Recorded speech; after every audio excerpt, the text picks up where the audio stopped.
అనే నేను అడ్లూరి లక్ష్మణ్ కుమార్ అనే నేను శాసనం ద్వారా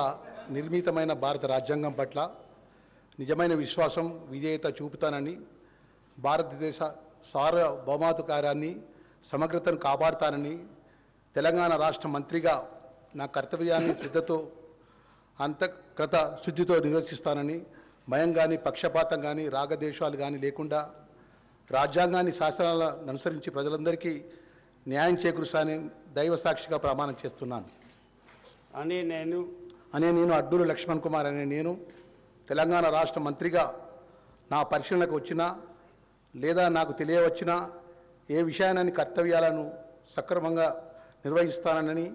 అవసరమైన మేరకు తప్ప ప్రత్యక్షంగా కానీ పరోక్షంగా కానీ ఏ వ్యక్తికి లేదా వ్యక్తులకు తెలియపరచనని లేదా వెల్లడించనని దైవ సాక్షిగా ప్రమాణం చేస్తున్నాను.